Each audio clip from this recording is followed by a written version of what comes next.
Jonas Donizete Ferreira, que alegria recebê-lo de novo neste microfone que já foi seu, onde você fez Ô, tanto Caio. sucesso. Aliás, em que microfone que você não fez sucesso, hein, Jonas?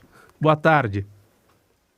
Boa tarde, Caio. Boa tarde, Nani. Boa tarde a todos os ouvintes da Educadora.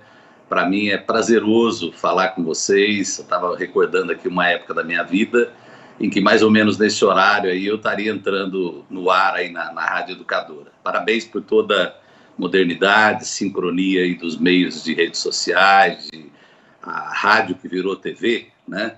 E estou aqui à disposição. Uma boa tarde para todos os limeirenses e pessoas da região.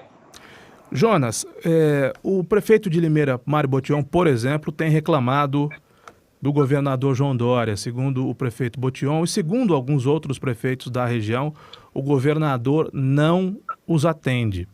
Não me parece ser o seu caso, né? Eu tenho a impressão que você manteve uma interlocução com o governador João Dória durante esse período todo da pandemia.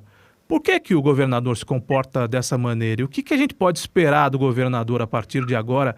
Nós discutíamos há pouco um retrocesso de fase, provavelmente para amanhã aqui em Limeira. Em Campinas eu não sei como está a situação, mas o que a gente pode esperar desse início de 2021 com relação à pandemia?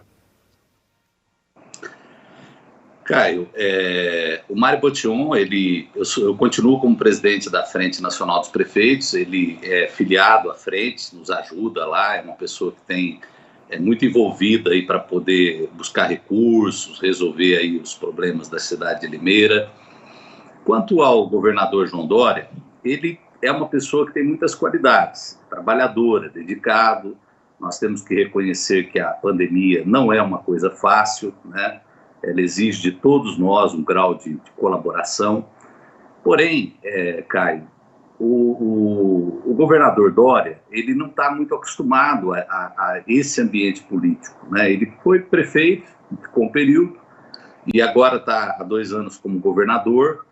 Ontem ele fez uma reunião com os prefeitos e ele passou algumas informações, fez até uma fala motivacional, mas o interessante seria ele abrir a palavra para ouvir. Claro que não vai dar para ouvir os 645 prefeitos, mas se fizesse assim 3 representantes, de acordo com portes das cidades, porque o bom numa conversa, Caio, é você falar e ouvir, né? Para você poder ter uma percepção das coisas.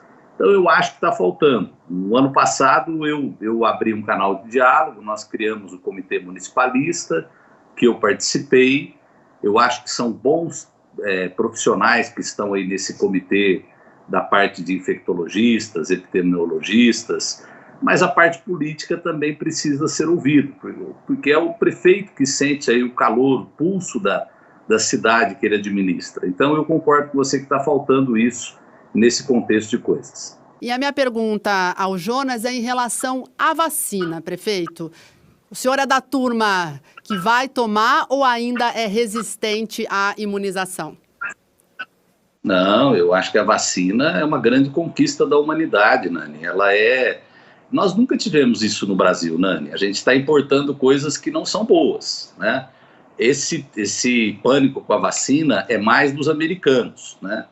Por questões de coisa biológica, e não é dessa vacina do Covid. O Obama precisou se vacinar na frente das câmeras para o sarampo. O sarampo está voltando no Brasil porque o sarampo é 10 vezes mais contagioso que o Covid. Se viajar uma pessoa no avião com sarampo, o avião inteiro fica contaminado, né? E ela também tem um grau de letalidade muito grande. É uma doença que a gente já tinha erradicado e ela está retornando. Então a vacina... Eu sou de uma época, eu tenho 55 anos, que alguns colegas de classe tinham aqueles aparelhos na perna da paralisia infantil, por causa da polio. Nós tivemos aí o Zé Gotinha e nós erradicamos a polio no Brasil. No Canadá tem polio ainda. As pessoas ainda têm esse problema no Canadá, um país desenvolvido. Então o Brasil, ele tem essa expertise de vacinação.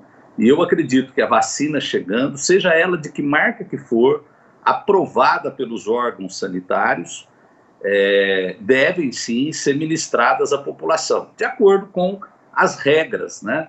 Eu acho que deve começar primeiro pelos... Eu vi o Caio aí elogiando o pessoal aí de saúde, com justeza, com merecimento, porque esse pessoal é duro, viu? A pessoa... Às vezes a gente entra no hospital por um momento, fica ali um tempo, você já sente... Você imagina aquela rotina de vida todo dia e sabendo que está lidando com uma doença extremamente contagiosa e fatal, que é a Covid-19. Então eu sou favorável à vacina e que ela seja administrada de acordo com as faixas de idade, com os graus de risco, para as coisas voltarem ao normal, né?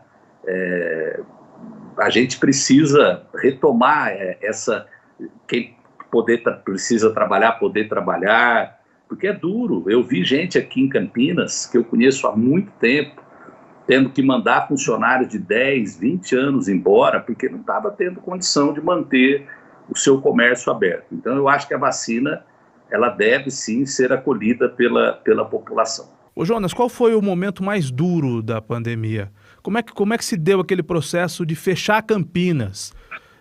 Talvez tenha sido a medida mais impopular da sua história na política. Como é que aquilo foi gestado? Caio, foi julho e agosto, né? Nós atingimos 100% dos leitos, né? E aí nós passamos a conviver com uma situação que eu acho que a população também depois sabe diferenciar, com os aproveitadores de plantão, né? Que são aquelas pessoas que têm a fórmula pronta para tudo. Mas não sei se estivesse na responsabilidade das mãos delas, se elas teriam a capacidade ou a coragem de tomar determinadas atitudes. Julho e agosto nós atingimos 100% da ocupação dos leitos, sendo que 40% eram pessoas que não eram de Campinas, né? Nós havíamos socorrido São Paulo no começo da pandemia e eu tive um contato com o governo do estado pedindo que falando, olha, os doentes de Campinas a gente cuida, mas eu preciso de um apoio para essas pessoas que estavam vindo de muito longe, algumas até de localidades que não são nem regionais, são além da nossa região. E houve um entendimento na época, nós conseguimos superar esse momento difícil, as coisas foram se abrandando, né? E aí retomamos a normalidade dentro do possível. Agora, no final de ano, novamente essa aceleração. Eu quero deixar aqui uma palavra de otimismo.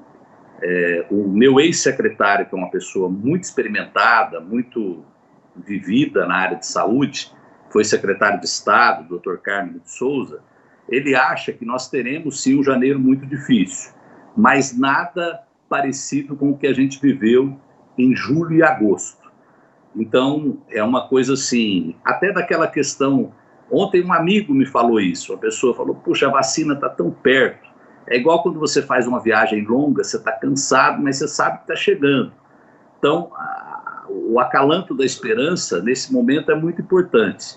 Então, falar para as pessoas, olha, falta pouco, né? Falta pouco, se Deus quiser, para a gente poder equilibrar as coisas. Mas, sem dúvida, da pandemia, o momento mais difícil foi julho e agosto.